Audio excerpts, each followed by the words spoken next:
Buat kami bergelora Bapa, buat kami bergembira, buat kami bersukacita, buat kami menari-nari Tuhan pada saat kami memuji dan menyembah Tuhan.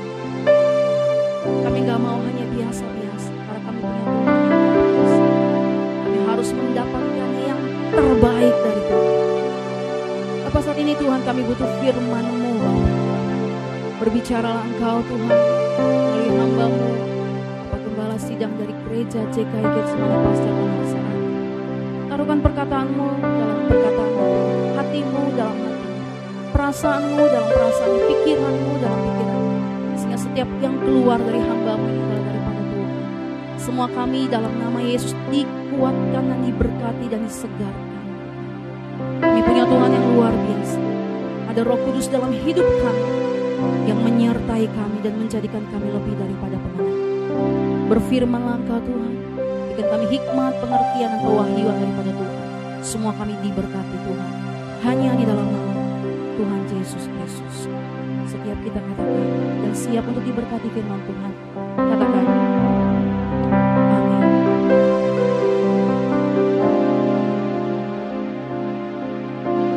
Roh yang hidup selalu ada bersama kami. Engkau adalah Allah yang Immanuel, tak pernah membiarkan kami sendiri. Bahkan sekalipun kami sedang tidur, Roh Kudus, Roh yang hidup ada bersama kami.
hatiku di altarmu menyembah. Katakan lagi sama-sama. Ku buka hati untuk jamahanmu, berserah penuh di hadiratmu. Kau ambil alih seluruh hidupku di altarmu menyembah. Terima kasih Tuhan. Terpujilah namamu, dimuliakan Kau. Kami berterima kasih kepadamu. Di pagi hari ini kembali kami datang menghadap Engkau Tuhan, karena kami tahu Engkaulah sukacita dalam hidup kami. Ampuni segala kesalahan dan pelanggaran kami, dan kami mau siapkan hati kami untuk kami sambut firman. Berfirmanlah Tuhan kepada hamba-Mu, sebab kami percaya firman-Mu yang akan menguatkan kami, yang akan meneguhkan kami, yang akan menegur kami dari segala kesalahan kami. Berbicaralah Tuhan, sebab kami mau siap mendengarkan firman-Mu dalam nama Yesus. Haleluya, sama-sama kita katakan amin, amin. Silakan duduk kembali, saudara kasih Tuhan. Shalom semua. Saya percaya semua kita dalam keadaan yang baik, amin. Walaupun saudara hari ini dalam keadaan kurang baik, saya berharap kita berdoa agar Tuhan memulihkan kita, Tuhan menyembuhkan kalau kita hari ini sedang mengalami kesakitan.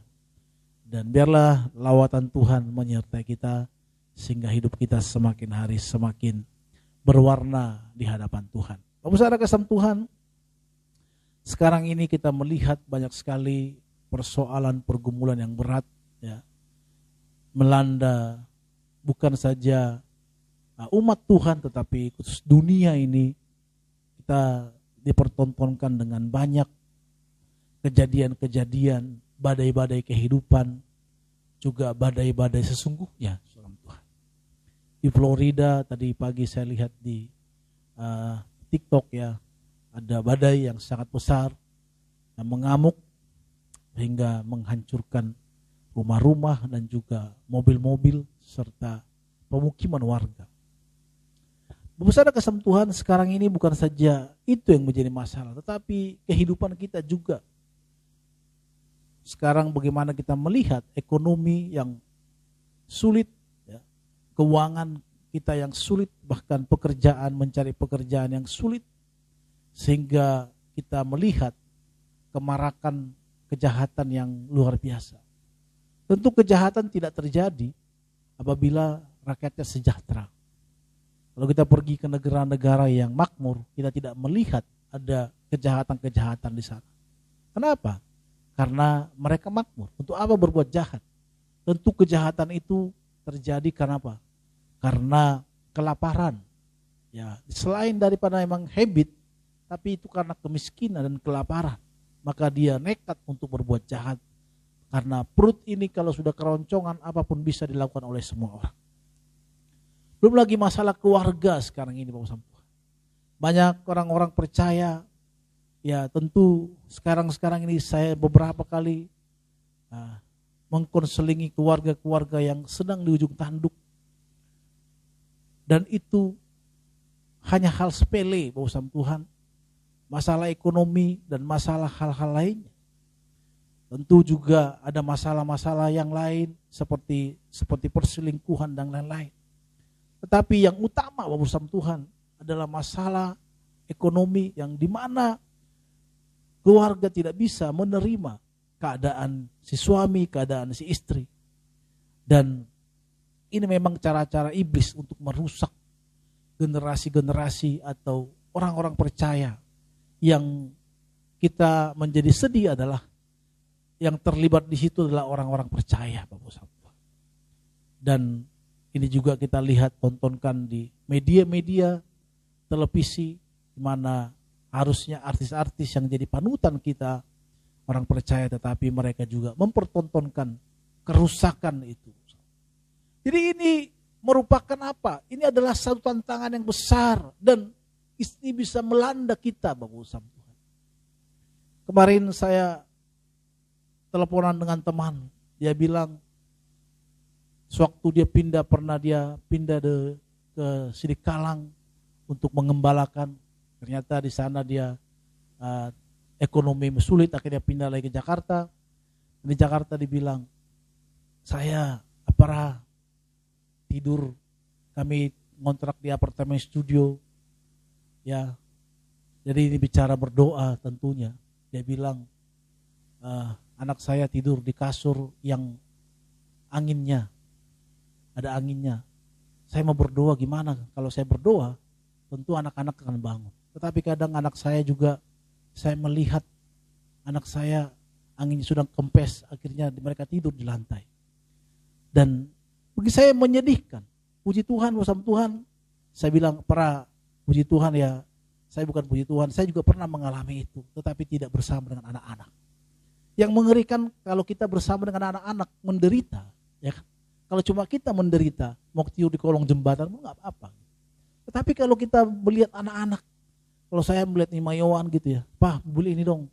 Kalau kita nggak ada uang, ya sedih kali rasanya. Itu bedanya. Tapi dibilang akhirnya saya putuskan, nggak boleh keadaan ini terus melanda saya.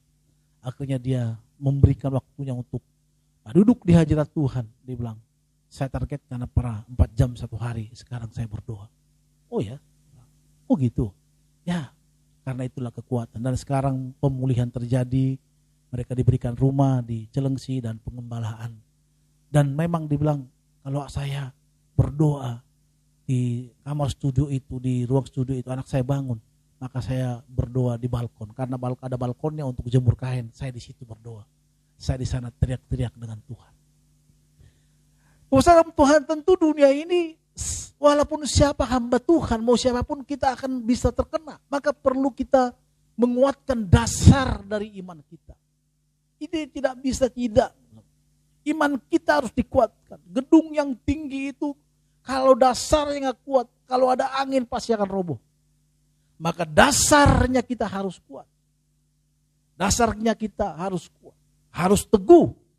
Jadi kalau kita kuat, teguh, maka kita tidak akan pernah bisa goyang. Sekeras apapun badai itu. Bahkan di Jepang, bersama Tuhan, gedung-gedung itu sudah dirancang untuk anti gempa. Jadi kalau gempa dia tidak akan jatuh, tetapi dia seperti karet yang goyang-goyang. Dan itu sudah dirancang sekarang. Bersama kesam Tuhan, tentu kenapa bisa terjadi itu? Karena ada sering badai kehidupan. Dunia ini pun semakin sering badai kehidupan. Kita melihat itu, bahkan kita juga mengalami itu. Ada badai-badai kehidupan. Maka kalau kita tidak mempunyai dasar yang kuat di dalam iman kita, kita juga akan tergoncang. Saya tidak sedang menakut-nakuti, tetapi ini keadaan yang kita alami. Kalau di dalam Markus 4 ayat 19 dikatakan, lalu kekhawatiran dunia ini dan tipu daya kekayaan dan keinginan-keinginan akan hal lain masuklah menghimpit firman itu sehingga tidak berbuah. Jadi bersama Tuhan, dunia ini memang berpengaruh sekali untuk iman kita. Jadi ada 2 pilihan di dalam dunia yang kita memasukkan dalam pikiran kita ini. Apakah keadaan dunia ini atau keadaan firman Tuhan. Itu ketika saya telepon adik saya, dia bilang, nanti kalau saya mau tua, saya akan buat ini, maka sekarang saya kerja keras, nanti si masa tua saya pikir, loh, kalau saya gimana masa tua saya? Nggak jelas ini, ya kan? Besok juga nggak tahu kita, apalagi kami hamba Tuhan ini kan, yang punya BCA, Bank Sentral Allah, kadang datang, kadang enggak gitu kan. Gimana kita memikirkan masa tua kita? Untuk besok aja pun kita sulit. Saya bilang, gimana ini Tuhan? Tapi Tuhan tegur saya, Bang, itu.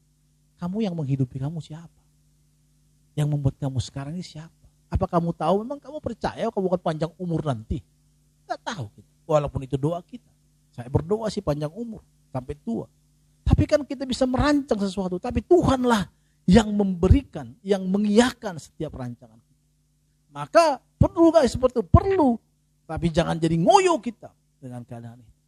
Maka bersama Tuhan, keadaan dunia ini begitu menakutkan sekarang ini. Saya tidak sedang menakut-nakutkan, tetapi kita melihat juga itu keadaan-keadaan di sekitar kita. Begitu sulitnya kehidupan. Begitu manusia tidak punya rasa belas kasihan lagi. Tidak ada rasa belas kasihan. Yang penting menguntungkan perutnya, menguntungkan komunitasnya, menguntungkan siapa yang sekitarnya, kelompoknya. Itu yang dipikirkan manusia sekarang. Mana ada manusia sekarang memikirkan yang lain. Bahkan orang-orang yang menjabat di atas sana pun seperti itu juga. Mereka tidak lagi memikirkan keadaan dunia, keadaan kita. Maka urusan Tuhan, kita hanya punya pengharapan, kita orang percaya hanya kepada Tuhan Yesus Kristus. Amin. Itu menjadi pengharapan kita. Saudara kasih Tuhan, mari kita buka dalam Lukas 6 ayat 47. Bagaimana agar kita kokoh, kuat di dalam Tuhan. Mari kita buka dalam Lukas 6 ayat 47.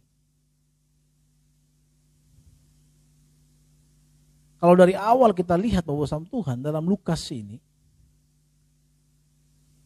Lukas 6 ayatnya yang 47. Pertama sekali dikatakan seperti Yesus berkata dalam 46, mengapa kamu berseru kepadaku Tuhan, Tuhan, padahal kamu tidak melakukan apa-apa yang aku katakan.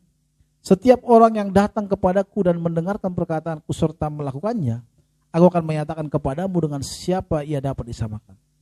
Jadi orang yang dikatakan yang teguh itu, ibarat kantor Yesus berkata, ia sama dengan seorang mendirikan rumah. Orang itu menggali dalam-dalam dan meletakkan dasar di atas batu. Ketika datang air bah dan banjir melanda rumah itu tidak dapat digoyahkan. Karena rumah itu kokoh dibangun. Jadi bagaimana membuat bangunan yang kokoh? Bagaimana iman kita menjadi kokoh, Bapak Saudara? Ini penting. Yang pertama bersama Tuhan supaya iman kita kokoh dikatakan di dalam ayat 47, setiap orang yang datang kepadaku. Jadi kalau kita mau iman kita menjadi kokoh, kita harus datang kepada Tuhan. Amin. Maka Yesus berkata di dalam Matius 11 ayat 28 dikatakan, marilah kepadaku setiap apa? Yang letih dan lesu dan berbeban berat. Marilah kepadaku. Jadi bersama Tuhan ada respon dari kita. Kalau kita mau kuat, mau dasar kita kuat, pertama sekali kata Lukas 6 dikatakan kita harus datang kepada Tuhan. Bukan Tuhan yang datang, tapi kita yang mau datang. Datang kepada Tuhan. Iman kokoh itu dimulai pada saat kita percaya. Kenapa kita datang kepada Tuhan? Karena kita ini siapa? Apa dikatakan dalam Matius 11 tadi? Apa? Letih, lesu, beban. Ngeri kali hidup kita ini kan. Udah letih, lesu lagi. Bebannya berat lagi. Tuhan, beban kita berat loh. Letih. Itu ketika kemarin saya lihat ada seorang istri, seorang artis yang udah almarhum. Dia bilang, biasalah kalau di TikTok itu kan ada orang-orang yang curhat gitu. Saudara mengalami gak sih sekarang ini hidup ini gini-gini aja? Gak ada tujuan hidup. Saya akan Tuhan, kalau gak dalam Tuhan, saya percaya hidup kita akan gini-gini aja kita. Sama. Saya dulu sebelum dalam Tuhan, saya berpikir kemana tujuan hidup saya ini? Apalagi mati, apakah hanya makan, bangun, kerja, pulang ke rumah, gitu lagi. Nggak ada. Terus kita nongkrong ke Tuhan, nongkrong dengan teman-teman. Habis itu pulang ke rumah, kesepian lagi. Nggak ada warna kehidupan kita. Nggak ada warna. Maka bersama Tuhan, kalau kita ini ada orang yang letih dan lesu dan beban berat, maka kita perlu ada seorang yang menguatkan kepada kita. Ini cerita yang sudah sering-sering kita dengarkan, Bapak Ibu Saudara Tuhan. Ketika ada seorang pendeta dan seorang yang bukan pendeta berjalan bersama-sama. Seorang yang tidak percaya kepada Tuhan bersama-sama. Mungkin Bapak Ibu Saudara sudah pernah dengarkan cerita ini. Pada saat mereka berjalan, mereka melihat ada seorang bapak-bapak, rambut jenggotnya gondrong, putih ubanan, semuanya gondrong, rambutnya tidak terawat, panjang dan tidak bagus. Bajunya juga compang-camping. Dan dia duduk di tempat yang tidak baik juga.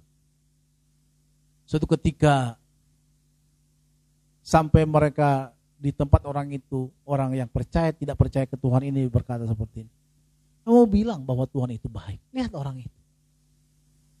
Sambil mereka berjalan, pendeta ini berkata seperti ini. Kalau dia datang ke saya akan cukur jenggot. Saya akan rapikan rambutnya. Dan saya akan ganti bajunya. Beda dengan konten ya Bapak Tuhan. Kalau konten kan kita yang datang ya. Saudara pernah lihat gak di YouTube atau di TikTok itu ada orang yang di pinggir jalan gondrong kayak jambangnya lebih panjang dari saya, putih jelek, akhirnya dibersihkan di barbershop, akhirnya bagus, ganteng, bajunya diparapiin. Itu kan? Nah, itu kan karena dia didatangi. Seperti gelandangan gitu ya. Kalau di luar negeri saya kemarin pernah lihat itu di YouTube, ada seorang bapak-bapak yang rambutnya gondrong, dia pergi barbershop, akhirnya dibuat jadi gantong gitu kan, terus kacamata, keren. Tapi kalau saya buat seperti itu memang gak suka. Ini aja katanya cukur jenggotmu katanya, gak suka dia, tapi tetap saya panjangin. Saudara Tuhan, kenapa? Karena dia gak mau datang. Kalau dia datang kepada saya, kata pendeta, maka dia akan dibersihkan, dimandikan. Karena manusia punya hak prerogatif. Gak bisa kita paksa-paksa. Maka bersama Tuhan, kalau iman kita menjadi kuat, mau jadi kokoh, yang pertama yang kita lakukan adalah kita harus datang kepada Sang memberi kelegaan itu. Datang kepada Sang memberikan kita melepaskan beban itu. Hanya Yesus yang bisa melepaskan beban hidup kita. Hanya Yesus yang memberikan kelegaan. Dia katakan akulah air kehidupan. Dia juga dikatakan roti. Apa sih makanan pokok kita? Itu roti dan air. Air itu bicara makan. Tubuh kita. Tubuh kita butuh air. Kalau nggak air, bagaimana tubuh kita? Dehidrasi kita menyebabkan kita menjadi sakit dan bisa mengakibatkan kematian. Bahkan Yesus berkata dia juga roti. Jadi dialah segala-galanya. Maka kalau dialah segala-galanya, kita ini letih dan lesu dan sudah berbeban berat. Yang utama adalah kita harus datang kepada Tuhan. Datang kepada Kristus itu. Dia membuka hati. Dia selalu mengetuk hati kita. Maka Yesus berkata, aku mengetuk, bukan menendang. Kenapa enggak? Aku memaksa pintu. Seperti kalau gitu kita itu pencuri. Kita itu sedang punya kasus. Tetapi Yesus berkata dia mengetuk. Maka bersama Tuhan, orang-orang yang mau kuat di dalam Tuhan harus apa? Datang kepada Tuhan. Datang. Mari kita datang kepada Tuhan. Kalau kita gak kuat lagi menghadapi hidup ini, datanglah kepada Tuhan. Kalau kita sudah tidak kuat lagi berjalan dalam kehidupan ini, bahkan tidak kuat sekalipun kita mungkin damai kehidupan kita saat ini sedang aman-aman aja, kita harus datang kepada Tuhan. Biarkan Tuhan yang menjadi sumber daripada kehidupan kita. Sumber daripada kebahagiaan kita. Harus Tuhan menjadi sumber kebahagiaan kita. Gimana sih Pak menjadi sumber kebahagiaan kita? Maka kita harus perlu datang kepada Tuhan. Datang bagaimana sih kalau kita datang kepada Tuhan? Yaitu memohon kepada Tuhan. Membuka hati kita. Datang itu artinya berdoa. Karena komunikasi kita kepada Tuhan yaitu kalau kita datang ngapain kita? Maka datanglah kepada Tuhan. Ada respon dari kita. Karena kita adalah orang yang letih, lesu, berbeban berat. Maka dia Tuhan katakan akan memberi kelegaan kepada kita. Baru kita dengarkan ada kesaksian seorang anak pendeta yang bunuh diri. Kita tidak bisa menghakimi ya. Tetapi kesedihan terjadi. Tentu kesedihan. Orang-orang yang saya percaya datang kepada Tuhan, Tuhan akan pasti memberi kelegaan kepada. Bapak saudara kan pun ibadah seperti ini, berarti Bapak saudara sedang merasakan bahwa Bapak saudara ada orang yang letih lesu. Selain itu juga kita mengucap syukur atas kebaikan Tuhan. Maka kita datang memuji Tuhan di hari Minggu ini. Jadi kalau kita mau kokoh iman kita, kuat, datanglah kepada Tuhan. Jangan pasif, harus aktif datang. Datang beribadah, datang berdoa, datang membaca firman, bergaul dengan Tuhan. Maka di sanalah kekuatan akan terjadi. Yang kedua bersama Tuhan dikatakan di dalam Lukas, masih di dalam Lukas tadi, ayatnya 47 dikatakan, selain datang, apa dikatakan? Mendengar perkataan. Jadi saat kita datang kepada Tuhan, kita harus mendengar.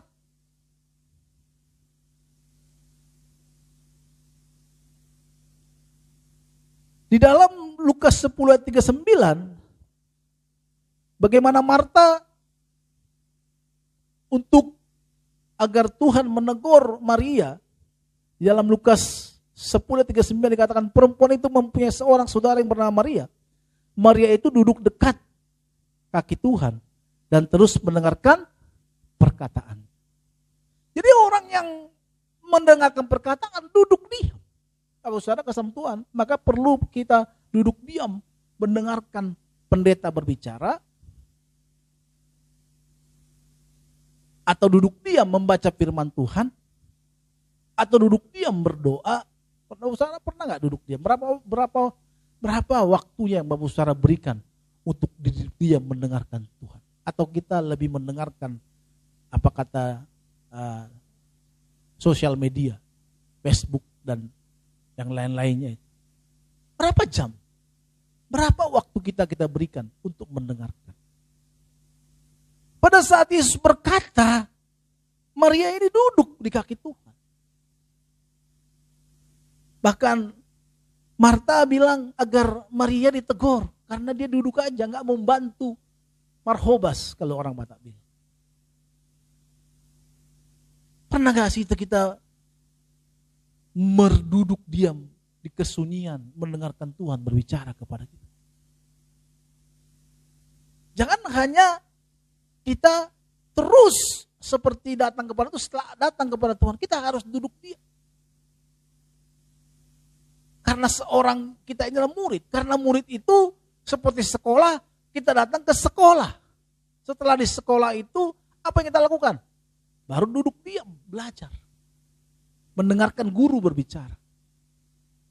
Kalau kita ngobrol-ngobrol pada saat guru berbicara, kami dulu bisa melayang apa? Papan tulis, penghapus. Kena dijidat pasti. Dung. Kalau enggak tiba-tiba, tiba-tiba di samping kita guru. Tuhan gak begitu memang. Kalau guru sekarang gak boleh melakukan itu. Langsung diadukan. Jadi kita harus memberikan waktu kita untuk mendengarkan Tuhan berbicara kepada kita. Kepada kita bukan dari harus Tuhan langsung ngomong, hai Ronald Saragi, pergilah kau ke Sipolha. Enggak begitu. Tapi kita duduk diam seperti ibadah seperti ini. Duduk diam. Belajarlah duduk diam. Belajar mendengarkan perkataan Tuhan. Belajar duduk diam. Kita hanyalah murid. Kalau mau iman kita kokoh, teguh dalam Tuhan, harus kita berikan waktu kita setiap hari seperti seorang murid mendengarkan guru kita berbicara. Roh Kudus berbicara kepada kita lewat pembacaan kita. Maka saya katakan kepada kita, kita berikan waktu membaca firman Tuhan satu pasal satu hari supaya kita belajar duduk diam. Kita sudah sibuk di dunia ini. Macet. Pikirin uang, pikirin sekolah anak, pikirin segala macamnya. Terus pulang ke rumah lagi. Anak-anak rumah berantakan. pusing kepalanya. Tidur. Gak bisa tidur juga. Kenapa? Karena pikirannya berat, bebannya berat. Tapi coba bersama Tuhan, capek di luar sana, macet. Lihat manusia, kelakuan orang yang terus kita sampai di rumah. Kita berikan waktu kita untuk menyembah Tuhan sebentar. Dan duduk diam di hadirat Tuhan. Itulah seorang murid. Pasti beda rasanya. Pagi-pagi sebelum kita masuk ke dunia ini. Apa yang kita lakukan? Berdoa. Kenapa kita kalau mau menyeberang danau atau sungai yang berat. Atau kita naik mobil. Ayo berdoa dulu kita yuk. Ya kan? Kenapa? Supaya Tuhan menjauhkan kita dari kecelakaan. Betul kan? Baik. Nah kita juga pagi-pagi. Dunia ini kan ngeri. Pas kita keluar pagi. Udah ada tantangan. Saya paling gak suka lihat motor-motor kalau lawan arah itu. Maka mau imam selalu ribut. Ribut kali kau katanya. Kau campuri, kalau dia ketabrak gimana? Bukan urusanmu, itu urusan polisi. Ya enggak juga ya. Makanya selalu saya kesal lihat mereka itu. Melawan arah. Enggak dipikirkan nyawanya. Kita udah kesal, emosi gitu. Tapi kalau kita pagi-pagi udah melihat semerautnya. Apalagi kalau ngantar mimam, saudara tahu. Ada perapatan di Cakung itu. Waduh itu kayak crowded dalam bahasa itu. Begitu. Ada mobil dari sini, ada motor dari sini. Semua yang kiri kanan kita harus ngelihat. Semeraut. Belum lagi orang-orang yang mau ke kantor contohnya, itu masih saya yang antar loh. Bagaimana dengan orang-orang yang mau ke kantor? Nanti di kantor dia menghadapi bosnya yang menjengkelkan. Terus lagi dia menghadapi orang-orang, teman-temannya yang menjengkelkan. Ini kalau dunia ini seperti hutan belantara, ada singa-singa walaupun bermuka manusia, ada orang-orang yang tidak punya Tuhan, ada orang yang rakus, ada dunia ini begitu. Maka kita perlu, kalau kita mau pergi jalan keluar, atau keluar negeri, atau kita mau menyeberang naik pesawat, kenapa kita berdoa dulu, ya berdoa itu. Kenapa kita dalam dunia ini, pagi-pagi kita tidak memberikan waktu kita mendengarkan Tuhan bicara. Berdoa itu bukan hanya bicara meminta. Pada saat kita duduk diam di hadirat Tuhan, kadang perlu kita duduk diam, di sanalah Tuhan. Tapi Pak, saya nggak ngomong Pak, benar. Tapi fokus kita kepada Tuhan. Jangan fokus kita kepada masakan apa besok ya. Jangan. Kalau coba kita berdoa, fokuskan ke Tuhan. Pikiranmu difokuskan ke Tuhan. Jangan melayang-layang. Karena kita berdoa gini, melayang-layang pikiran kita. Di pikiran kita makanan, ya kan? Malah ketiduran gitu. Tapi Pak, saya nggak bisa Pak. Coba. Itu nggak bisa langsung. Jadi mendengarkan Tuhan, terus baca firman. Hidupi firman. Baca dulu. Maka saya percaya pada saat kita mau datang ke Tuhan dan kita mendengar duduk diam di hadirat Tuhan, membaca firman-Nya, maka akan ada kekuatan yang baru yang datang kepada kita. Duduk di. Sebisa mungkin. Saya sampai sekarang pun masih belajar. Setelah teman saya ngobrol kemarin, saya belajar sekarang. Tadi malam saya jam 2 sampai jam 3 penyembahan. Habis itu gak bisa tidur lagi. Saya mau belajar sekarang memberikan waktu saya untuk Tuhan. Teman saya itu menegur saya bilang, aduh kena saya Tuhan. Kita gembala parah. Saya targetkan 4 jam. Saya udah lama memang tidak berdoa, tapi berdoa yang seperti, saya pikir saya udah berdoa jam 5 jam 5 pagi dengan jemaat. Tapi yang gak cukup gue gak pernah. Kita ini gembala. Ya kalau kita jemaat sih gak apa-apa. Tapi kalau kita gembala harus lawak. Saya coba.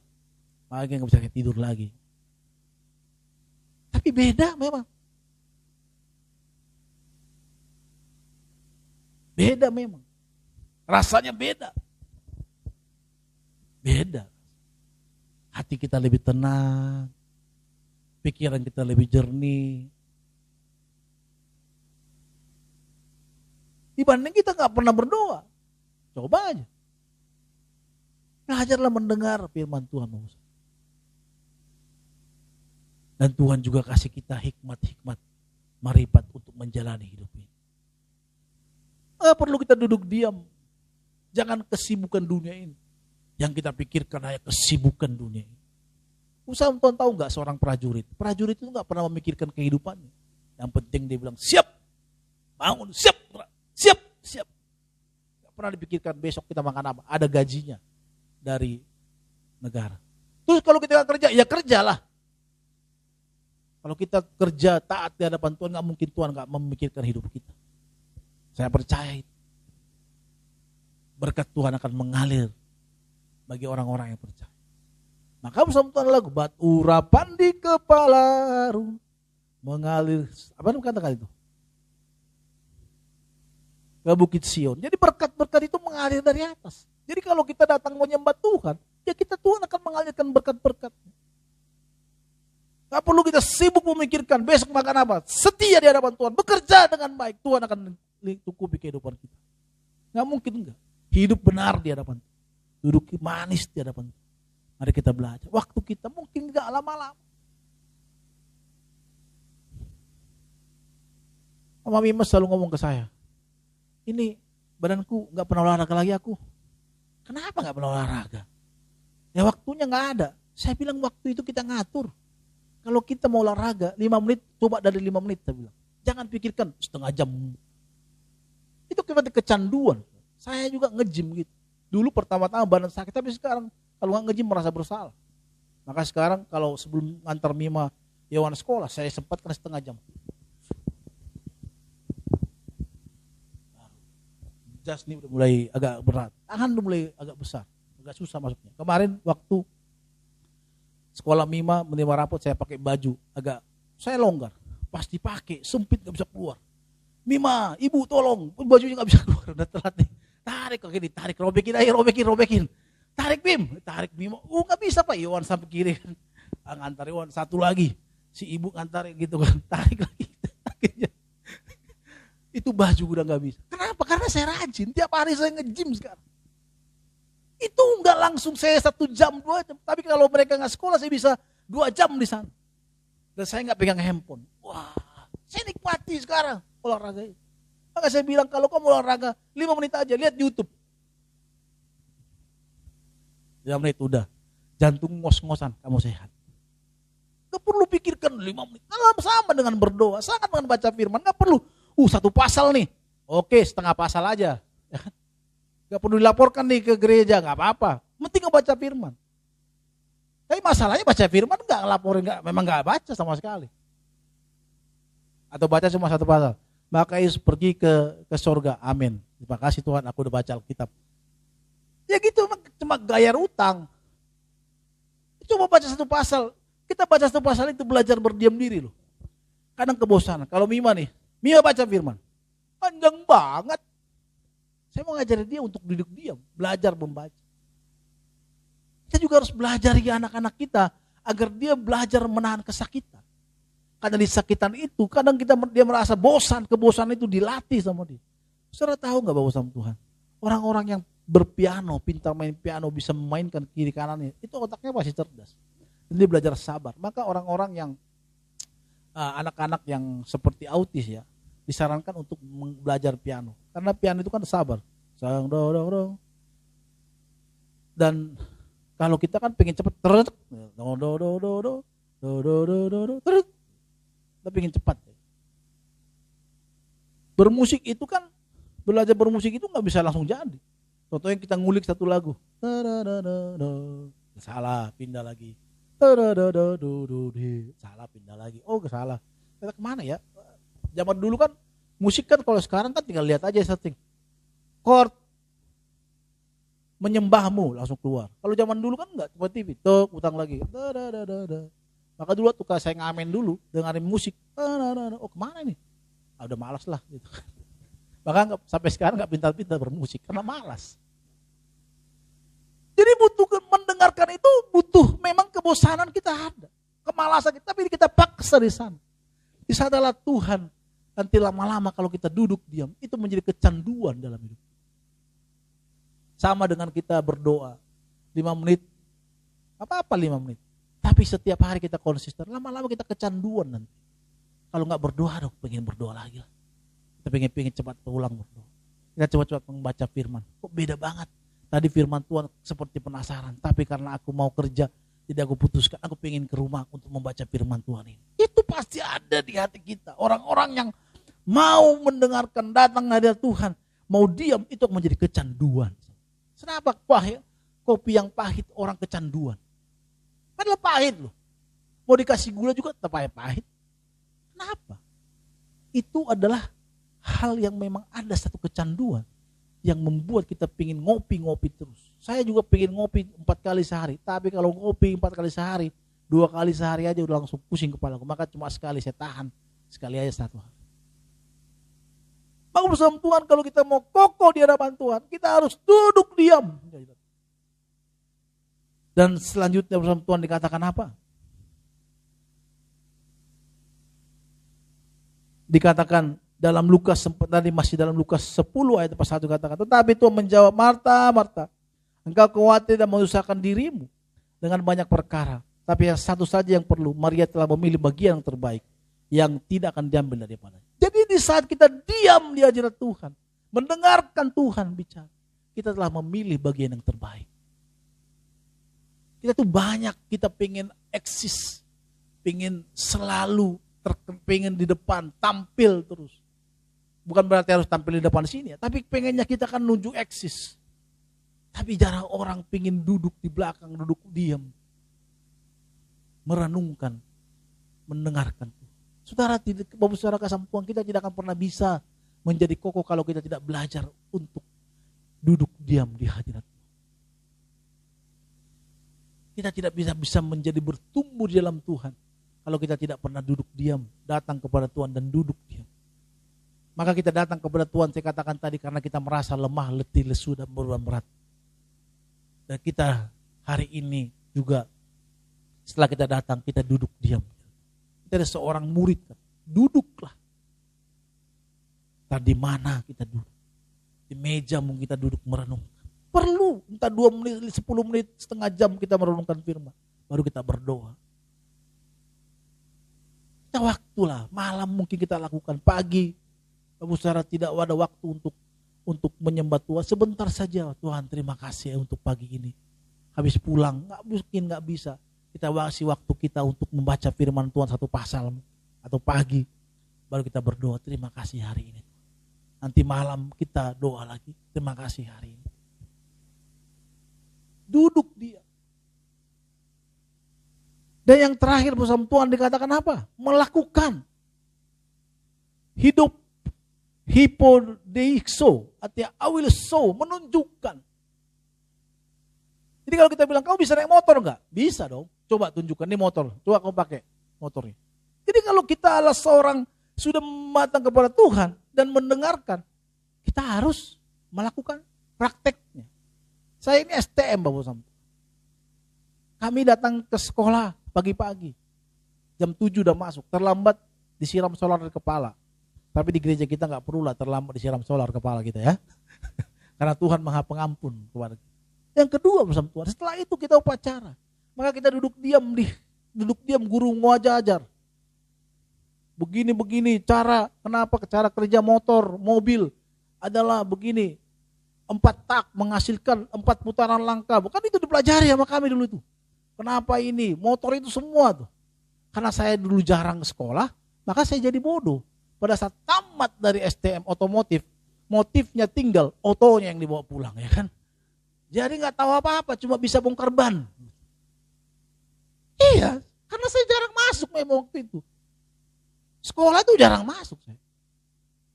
Maka pada saat kita belajar mendengar, datang ke sekolah, dan kita belajar teori, kelas 1 teori itu, kelas 1, kelas 2 teori.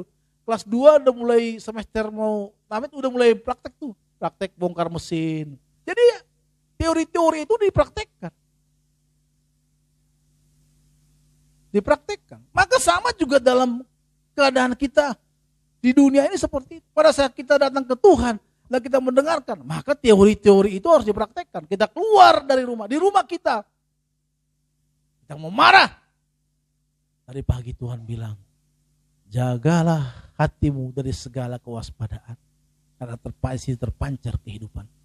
Gak jadi marah kita ya. Ada orang menyakiti kita. Kita mau balas, kurang ajar kau ya. Kau sakiti aku. Tapi kita ingat firman Tuhan. Biarkan pembalasan haknya Tuhan. Kita belajar duduk diam itu. Kita belum mempraktekkannya, mulai praktek. Kita sudah dengarkan firman Tuhan ini. Sekarang praktek. Kita melayani Tuhan. Gak ada persembahan. Kita bilang, terima kasih Tuhan.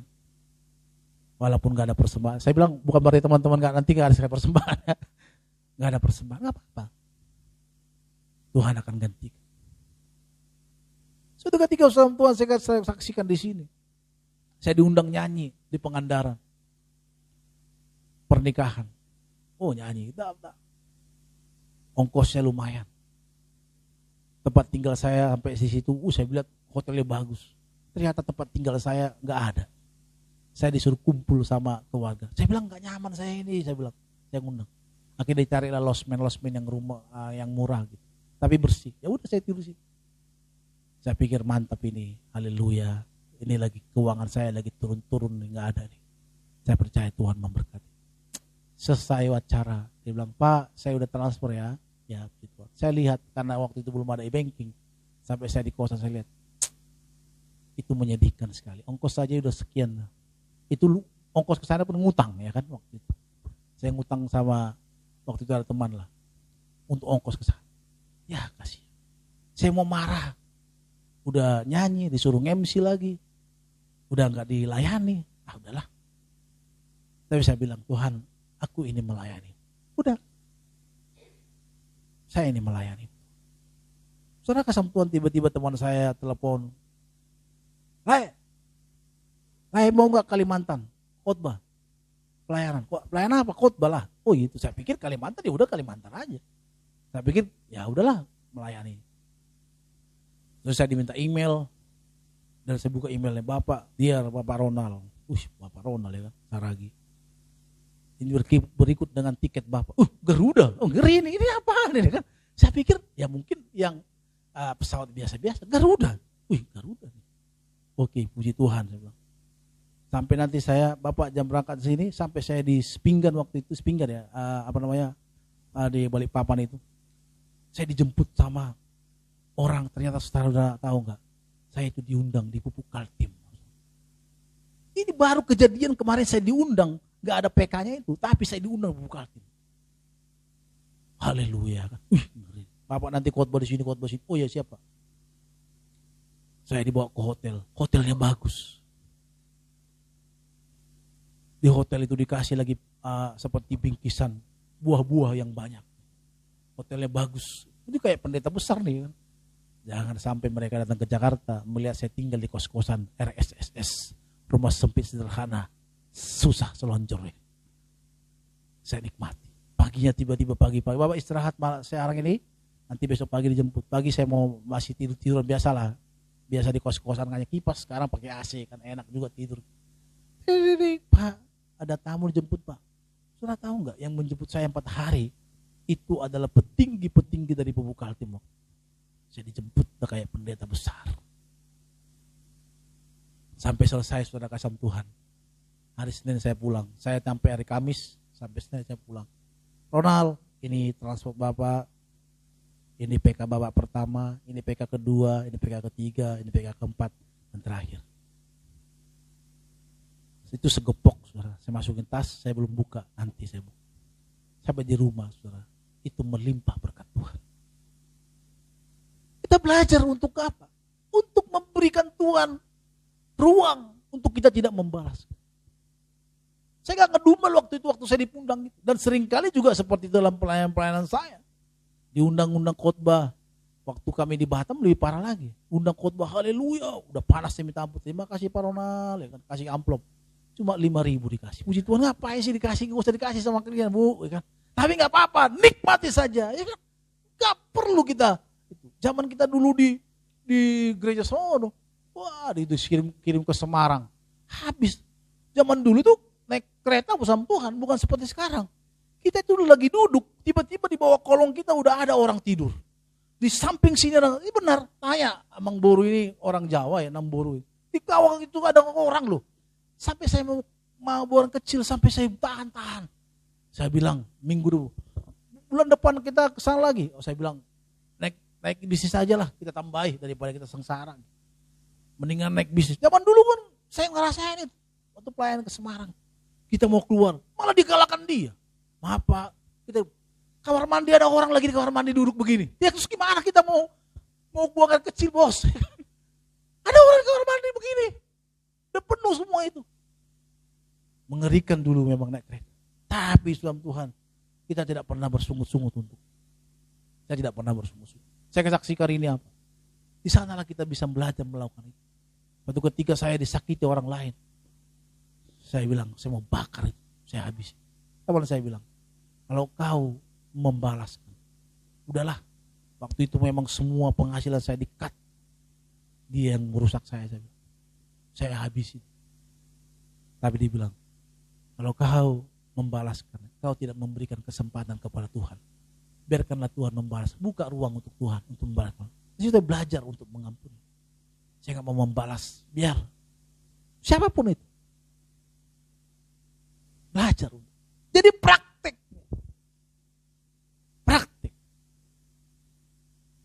Baru kemarin saya dengarkan lagi. Tuhan, kenapa sekarang ini pelayanan saya mulai sepi Tuhan. Setelah teman saya mendengar kesaksian itu, baru saya ingat. Dosen saya ngomong dari dulu. Banyak doa, banyak berkat. Banyak doa, banyak berkat. Tapi kan memang ada pendeta-pendeta yang selalu masuk kotak saya. Emang berdoa itu menjadi berkat. Tapi saudara, gimana loh? Itu benar loh. Coba praktekkan.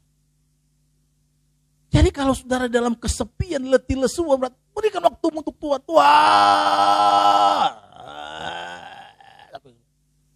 Gak mungkin gak Tuhan berikan sesuatu. Tapi kalau kita juga, saya juga sih ya. Gue udah miskin, gak punya apa-apa. Ya mungkin sudah nyaman sekarang. Nyaman karena udah ada, pikir saya udah ada. Lengkap semua. Tapi kan sebagai laki-laki kita juga butuh memberi kepada keluarga kita. Maka sekarang saya juga mulai berikan waktu saya untuk berdoa di hadapan Tuhan. Dalam 3 hari saya sudah mulai belajar. Pertama-tama hanya dapat setengah jam. Tapi kemarin sudah mulai 1 jam lebih. Dan saya membangun terus hubungan saya. Dan ini juga menjaga saya dari kejatuhan. Yang sekarang ini banyak orang-orang percaya, hamba-hamba Tuhan yang rusak. Dan di dalam doa ini saya percaya, saya belajar untuk tetap saya dinaungi oleh Tuhan. Mendapatkan urapan daripada Tuhan. Sehingga kita kuat untuk menjalani hidup ini. Sadar tobat. Kita selama ini terboga. Kalau kenapa? Wah aku orang, kita kan bandingkan. Itu Tuhan pendeta, aku tahu itu pendeta itu. Ibu Loli itu gak pernah berdoa. Tapi pelayanannya selalu ke SMA sana sih. Bukan maksudnya Ibu Loli bukan gak berdoa. Dia pendoa, maksudnya contohnya gitu. Kadang-kadang kita banding-bandingkan gitu kan.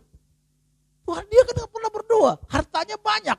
Dia anak-anaknya baik, sukses-sukses. Tuhan bilang, itu dia. Lu beda dengan lu. Lu harus tunggu-tunggu sama Tuhan. Kata Tuhan gitu. Jadi kalau Tuhan ingin kita dalam kesusahan, kesulitan, berarti kita ingin Tuhan lebih lagi. Kita dengan dia. Lebih parah lagi saudara kasih Tuhan. Kalau kita itu nyaman terus hidup kita. Semuanya ada. Ada uang. Ayo ke gereja. Gak butuh Tuhan aku lagi. Aku sudah punya segalanya. Berupanya anakku udah sukses semua. Coba ngomong sama orang kaya. Mana mau didengarkan kita ngomong. Tapi kalau orang miskin, iya Pak Pendeta, terima kasih. Tapi kalau orang kaya yang pernah susah, miskin, hidupnya bangkrut, beda banget sama pendeta. Terima kasih Pak Pendeta. Itu.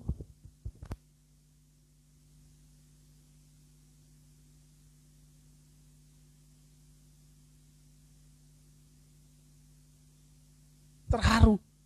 Saya pikir, adalah. Saya tahu jemaat saya juga gak kasih surprise ke saya tahu keadaan kehidupan kita ya. Tapi tiba-tiba depan rumah, Pak Ronald, saya depan rumah. Dia bilang, kita makan Pak Ronald. Aduh, uang lagi nih gue yang bayari, kan gak ada uang nih kan. Gimana nih mah? Ya ikutin aja. Pas mau bayar pura-pura bayar, jangan dong Pak Ronald. Yang ulang tahun harus dibayari dulu. Dalam hatiku. Sama Tuhan apa? Dia tahu kenapa dia menghormati itu. Kenapa dia bisa menghormati? Karena dia pernah hidup dalam sulit. Sampai sekarang panggil Pastor Ronald. Harus terlihat, saya jauh di bawah. Dia bisa dibilang, Ronald, di mana kau? Tapi dia selalu menghormati. Kenapa? Karena dia pernah hidup susah, sulit. Bagaimana perjuangan dia. Bahwa berkat itu datang dari Tuhan. Maka dia menghargai hamba-hamba Tuhan. Saya terharu. Bukan berarti jemaat Tuhan di sini jadi gak terharu. Bapak Saudara, saya juga terharu dengan Bapak Saudara. Dengan doa-doa Bapak Saudara juga saya seperti sekarang ini. Ya kan? Jangan nanti Namburi bilang, saya gak dihargai dong. Gak dihargai dong. Ya kan? Masak setiap minggu, masa gak dihargai ya. Kita doakan doa-doanya lebih juga seperti luar biasa. Kita harus menjadi pelaku-pelaku firman Tuhan itu. Jangan hanya mendengar. Pada saat kita menjadi pelaku, melakukannya, kasih waktu kita untuk Tuhan. Mendengar, baru lakukan. Kalau Tuhan bilang berjaga-jagalah, sebab lawanmu si iblis seperti singa yang mengaum-ngaum. Tidak bisa kau berjaga-jaga 1 jam bersama dengan aku, katanya kepada murid-muridnya. Kenapa kita tidak pernah melakukan berdoa dengan Tuhan? Kalau orang-orang yang tidak pernah berdoa, itu adalah orang-orang yang merasa kuat menghadapi dunia. Kalau kita merasa lemah, letih, lesu, mari datang kepada Tuhan. Duduk diam di hadirat Tuhan. Praktekkan firman Tuhan. Kalau hari ini ekonomi sedang sulit, percaya kalau hidupmu benar di hadapan Tuhan, bilang begini ke Tuhan. Saya dulu hidup susah, saya bilang, Tuhan, orang-orang yang tidak percaya Tuhan jaga bisa sukses. Kenapa saya mencintai Tuhan masa kelaparan? Tuhan akan pelihara hidupku senantiasa dalam Tuhan. Itu harus seperti kita perkatakan setiap. Maka kita belajar hidup benar. Kalau hidup kita masih terus dalam susahan, mungkin kita berpikir lagi, Tuhan apa yang salah? Sama seperti saya bilang tadi. Dulu waktu muda memang saya belum menikah, doanya kencang memang saya. Maka setiap Jumat ada pelayanan. Pak, pelayanan Pak. Maka waktu itu orang tanya, kau di Jakarta gak punya kerjaan, bisa hidup? Hidup. Bayar uang kos, hidup. Dari mana uangnya itu? Tiap Jumatan ada. Pak, persekutuan ini, persekutuan ono ini, ono datang. Hidup kita melimpah, ada berkat. Karena memang ujung tanduk. Kalau sekarang mungkin udah lengkap semua. Tapi saya merasa ada yang hilang. Pelayanan saya udah mulai hilang banyak. Waktu teman saya ngomong seperti itu, ya Tuhan, tolonglah. Saya belum doa Tuhan, tapi saya percaya semakin saya semakin sungguh-sungguh dalam Tuhan, Tuhan akan berikan 2 jalan yang terbaik buat saya.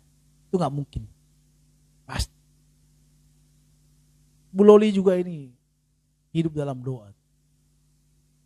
Maka dia dapatkan semuanya kasih orang, ya kan? Dan menikmati berkat Tuhan yang baik. Mari kita praktekkan firman. Praktekkan.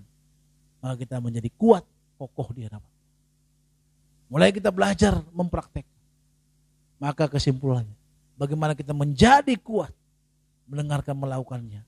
Seperti kami waktu saya katakan tadi WSTM tadi. Kelas 1 itu kita mendengarkan. Kelas 3 nanti udah mulai praktek. Bahkan ujian praktek.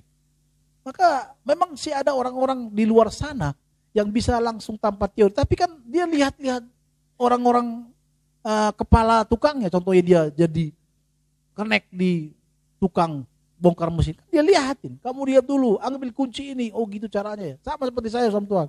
Tiba-tiba dulu Andre waktu saya katakan, Andre coba lihat dulu sound system ini. Ah bang, ini semua hitam putih semua nih. Gimana caranya ini bang? Saya bilang memang kalau sekarang kau lihat ini hitam putih semua. Tapi kalau kau sering-sering nanti kau lihat, kau akan bisa. Lama-lama kan bisa. Saya juga gitu. Ini di mana nih? Semua hitam putih. Nggak ada warnanya. Kalau warna kuning kita hafal. Kan hitam putih semua. Sama dengan itu. Kita belajar, maka dipraktekkan. Lama-lama kita menjadi bagus. Kuat dalam Tuhan. Teguh dalam Tuhan. Kita mengimani firman Tuhan itu. Oh iya, firman Tuhan kemarin ngomong gini. Mari kita praktek. Kalau kekurangan uang kita, aku percaya Tuhan mencukupi segala kebutuhanku. Tuhan percayakan aku hidup. Kalau Tuhan kasih aku panjang umur, Tuhan pasti pelihara hidupku. Kalau Tuhan kasih aku umur panjang, Tuhan akan berkati hidupku. Itu yang kita imani. Maka tugas kita apa? Hiduplah mempraktekkan firman Tuhan. Belajar mendengarkan. Datang kepada Tuhan. Jangan kalau kita udah miskin dan susah hidup kita, tetap aja bertahan dalam kekhawatiran kita. Terus kita di pojok-pojokan sana nangis terus. Gak tahu nangis sama siapa, kita salahkan. Ini gara-gara si Ronald ini gara-gara Namboru ini gara-gara Mang Boru. Jangan.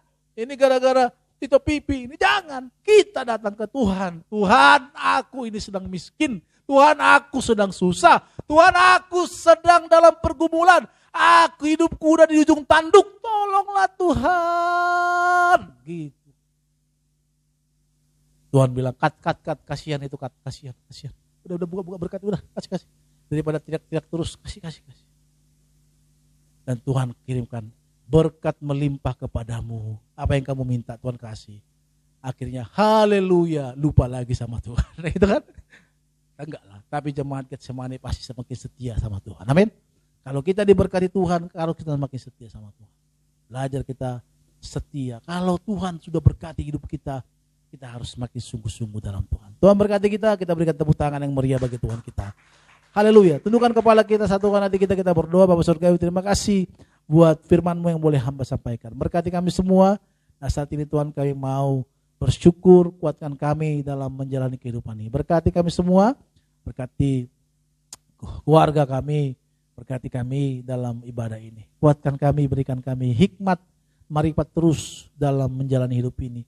Roh Kuduslah yang menolong kami, memberikan penghiburan, kekuatan kepada kami. Terpujilah nama Tuhan, kami mau siapkan hati kami untuk memberi persembahan yang terbaik buat Tuhan. Kuduskan, sucikan persembahan kami Tuhan, dalam nama